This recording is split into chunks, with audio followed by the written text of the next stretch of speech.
But let me speak to Franck Magennis. He's a UK-based barrister who's part of the legal team representing Hamas in the UK courts. That organization has turned to the UK courts to have their name removed from the UK's list of proscribed organizations. In other words, banned organizations. Now, Hamas's armed wing, the Al-Qassam brigades, they've already been on this list since 2001.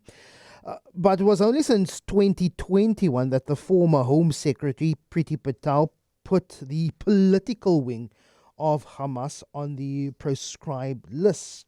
But why is there now a move to challenge that in the UK courts? Joined now on the line by Franck Magennis. Good morning, Frank. Really appreciate your time. Firstly, sketch the framework or the lay of the land when it comes to proscribed organizations in the UK. It makes it essentially illegal to do business with, to have clothing or emblems associated with. You're also not taking any fee from representing Hamas in the UK courts. So broad is what this describes prescription in the UK.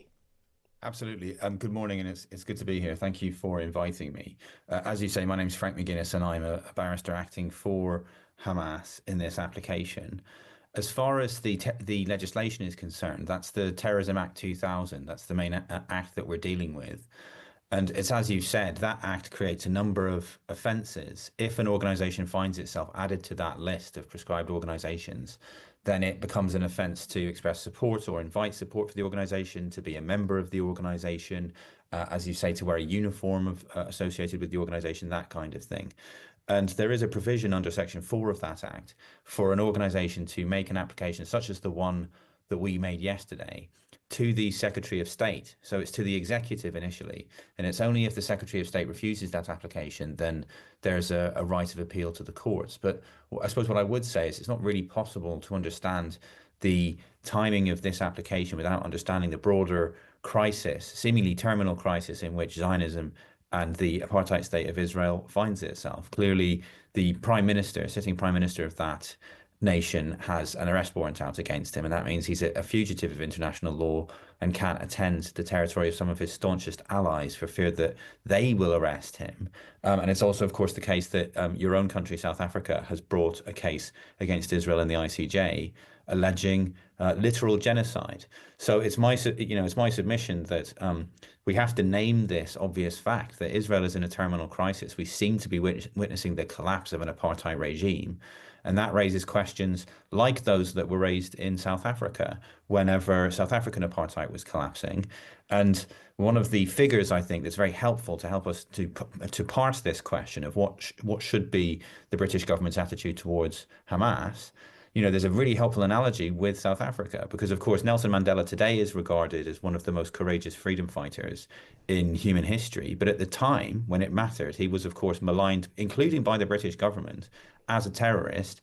He faced the notorious Rivonia trial and was imprisoned for most of his life. But of course, once the regime collapsed, he went on to become the first black president of post-apartheid South Africa. So my point is that time and history can change how people view an organization. And by this application, my client Hamas have invited the Secretary of State to make the courageous decision to recognize that the British government is currently allied with an apartheid regime, but that regime appears to be collapsing, and that raises difficult questions about the path ahead. Yeah, I've gone through your papers, and Hamas itself makes a distinction between its political wing and its armed wing that has been banned since 2001. They say that we need some sort of political legitimacy so that we can have and move forward to a political solution.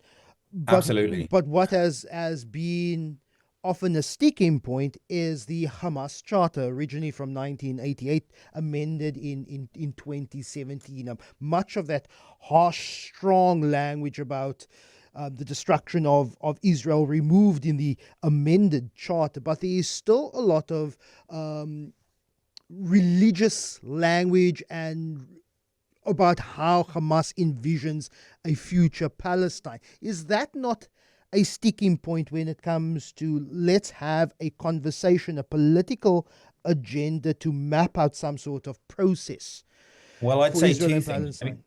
I mean, the first thing is that the decision of the former British Secretary of State, Priti Patel, a very controversial figure. She, of course, was somewhat politically compromised because of her illegitimate backroom dealings with the apartheid state of Israel. She was the one who made the decision to prescribe the political wing. And it's as you've said, even at the height of the violence in the so-called Troubles in the north of Ireland, when the British government found itself dealing with a number of organizations that it prescribed pursuant to the precursor legislation, right? Thinking in particular about the provisional IRA.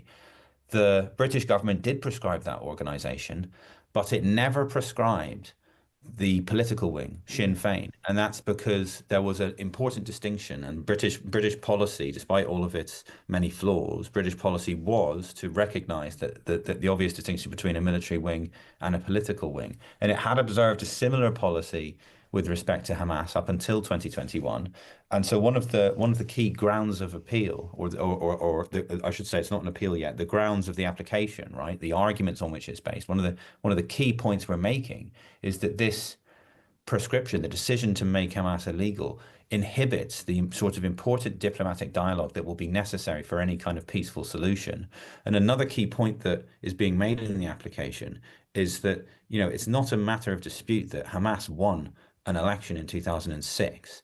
And your point about the religious content of Hamas's politics and their formal documents and so forth isn't really a matter for the British government to opine on. It's not for the British government to decide who should govern the Palestinian people. It's for Palestinians to decide that. And even and especially when a government like Britain has profound disagreements with the actions or the values of an organization, what seems absolutely clear is that when that organization starts winning elections, it will be necessary to talk to them if a durable solution and a peaceful solution is to be found. There is a recognition also within the documents that a move to Hamas-Fatah reconciliation. It is, of course, opposed political bodies within the internal politics of Gaza, but Palestine in general, with a formal recognition of the political role that Hamas could play, along with Fatah, under the banner of the Palestinian Liberation Organization. Would this lead us anywhere closer to what we have come closest to, a two-state solution in the region, and that would be the Oslo Accords, Frank?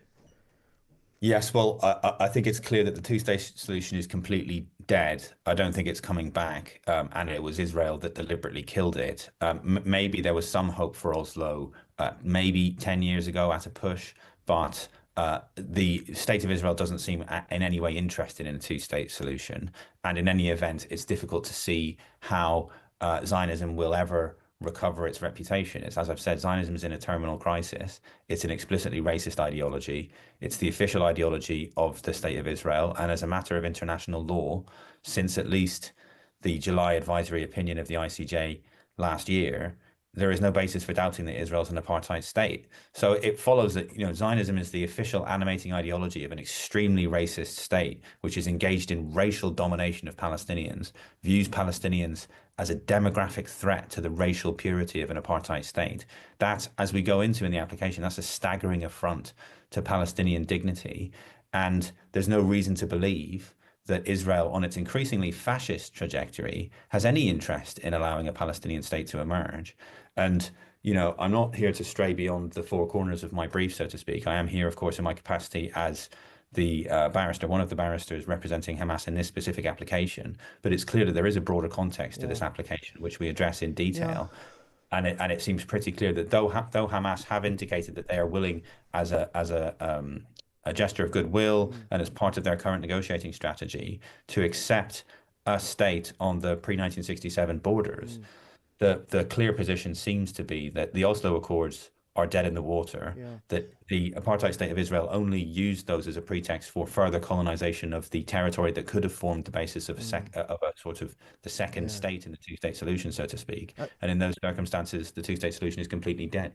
I want to touch on that political solution to be found, but even in the South African context, there had to be a recognition also from the ANC about a nationalist party in government and its legal legitimacy in that case.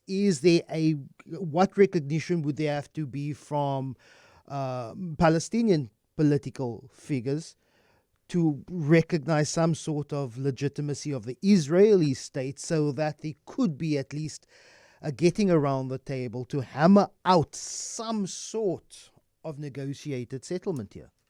Well, look, Hamas have indicated their willingness to enter into a hudna with Israel, which is this Islamic term for a long-term truce. I mean, Hamas has always, and we go into this in detail in the application. Hamas's position is a matter of public record. They are willing to enter into negotiations. It's true that they're not willing to formally recognize the state of Israel. But it's, as I've said, I think the situation has moved on so much since the sort of, documents and the contours of a proposed peace proposal that existed in October 2023. They have been completely eviscerated by the savage genocidal violence of Israel's apartheid state. And I cannot emphasize enough, you cannot understand this application, the extraordinary move that Hamas have taken to approach one of the staunchest allies of the apartheid state that's committing genocide against them, without understanding the sheer scale of the crisis in which Israel finds itself.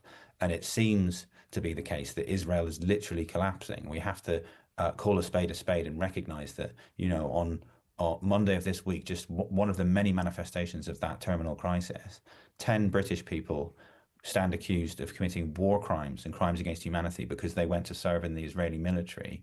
This is a country that is no longer capable of properly reproducing itself. It's not capable of properly recruiting people to its military. And I note that your own government in South Africa, the foreign minister, has in completely no uncertain terms, she has explicitly stated that dual Israeli South African nationals who come back from serving in this genocide will be arrested. So Israel's collapsing, and that raises this difficult question about what happens on the day after. And it seems likely, if history is anything to go by, that a peaceful solution is going to require the British and other governments to speak to organizations with whom they disagree profoundly in circumstances where those organizations have broad support among the Palestinian population and to enjoy that support and won the last election that was held in Gaza. Franck Magennis, I have to leave it there, but really appreciate